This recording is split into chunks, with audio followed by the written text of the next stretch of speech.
एकच ठाकरे बंधू जिंदाबाद। आपल्याला आपली मराठी अस्मिता जपण्याची खरंच खूप गरज आहे। मी ठाणेमध्ये नाही राहतो, मी अयोध्यावरून आलो होतो साहेबाला भेटायला। मुंबई किंवा ठाणे हे लांब नाहीये गुजरातमध्ये नेण्याचं। दोघही भाऊ एकत्र आले म्हणजे काय तर ठाण्याचा विकास होईल।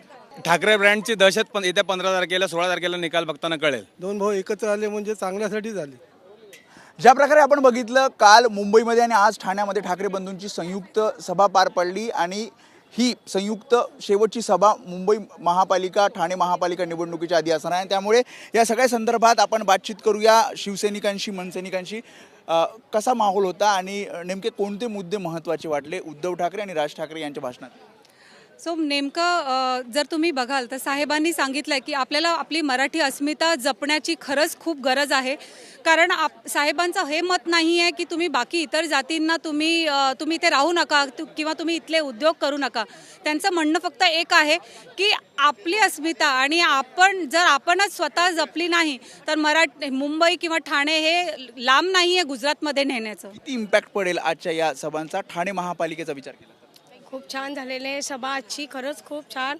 दोघही भाऊ एकत्र आले म्हणजे काय तर ठाण्याचा विकास होईल। वाटतं तुम्हाला? हो नक्की।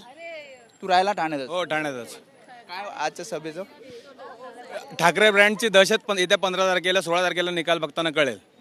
काय मुद्दे कोणते महत्त्वाचे वाटले? जो मुंबई आणि ठाणे कल्याण पालघर जो साहेबांनी सांगितलं की सगळं गुजरातला जोडण्याचा कसा त्यांचा घाट आहे तो घाट उद्ध्वस्त करायचा आहे आणि महापालिकेमध्ये शिवसेना आणि मनसेचे नगरसेवक जास्तीत जास्त संख्येने निवडून आणायचे आहेत। आणखी काही जण आहेत, आपण त्यांच्याकडे जाऊयात, त्यांना विचारूयात कशी वाटली सभा आजची? सभा सुंदर आणि जे सांगितलं गेलं आहे की मराठी लोकांनी जागृत व्हा तर मला असं वाटतं की खरंच जागृत होण्याची गरज आहे आता। कारण पैसे देऊन नाही होऊ शकत आहे पुढे। आता भविष्यात तुम्ही काय करणार आहे? हे 5,000 आणि 10,000 तुमचं चालणार आहे का? घर नाही। ठीक आहे, आता लाडकी बहीण योजना जी आत्ता तुम्हाला मिळत आहे ती पुढे जाऊन मिळणार आहे का याची तुम्ही काय गॅरंटी घेऊ शकताय का?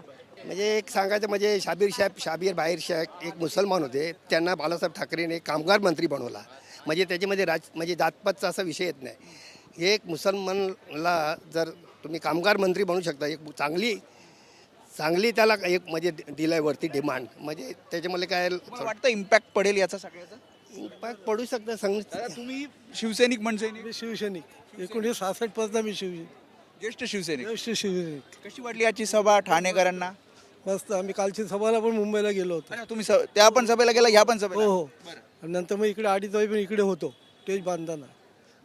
दोन भावांचा विचार करतील? हो करणारच। कारण समोर युती आहे। त्यांचे नावं घ्यायची गरजच नाही, समजलं ते सर्व होणारच। दोन भाऊ एकत्र आले म्हणजे चांगल्यासाठी झाले, समजलं, बस बाकी काय नाही। शिंदेचा बालेकिल्ला आहे ठाणे। शिंदेच आहे म्हणून काही शिंदे व्हायचं नाही। अच्छा, तुम्ही पण शिंदे? हो हो। मी जसं म्हटलं शिंदेचा बालेकिल्ला ठाणे आहे आणि त्यामध्ये ते जन्मच इथं झालं। हे बघा, हे काय समोर घर आहे। तुम्हाला वाटतं की सत्ता परिवर्तन होईल? बदल होणारच, होणार 100% बदल होणार। तुम्ही राहायला ठाण्यात? मी ठाणेमध्ये नाही राहतो, मी अयोध्यावरून आलो होतो साहेबाला भेटायला। अयोध्येहून? पण मराठी बोलतो. अयोध्यावरून आलेलो होतो साहेबाला भेटायला आणि परत येता ती सभा त्यांची संपले। काही काय काय बघितलं ना, एकच ठाकरे बंधू जिंदाबाद। फक्त इंजिन आणि मशाल भेटणार, बाकीकडे काय नाही। सगळं पैशाने विकत घेतलेलं आहे, पण आम्ही निष्ठा कधी सोडणार नाही।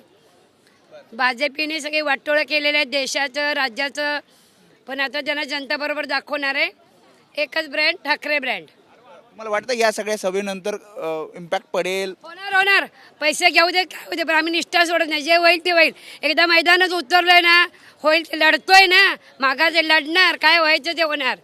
स्वाभिमानाने जगतोय, बाद झालं मराठी माणसाठी। ठाकरे बंधू एकत्र सगळे त्यांच्या मागे आहेत। माझी एक कविता पण होती, मी कविता बोलायसाठी मी सभामध्ये आलो होतो। तर ते सभा आता सभा कशी वाटली? सभा मस्त वाटली आणि महाराष्ट्र म्हणजे असं मला छान वाटते। मी बाहेरचे स्टेटचे आहे, मी उत्तर प्रदेश स्टेटमध्ये चांगला बोलतो तू। मी शिक्षण तिथे केलं आहे। मी मराठी शिक्षण आहे ना, तिथे शाळा आमच्या गावापाशी, तिथे मी शिक्षण केलं आहे 10वी पर्यंत।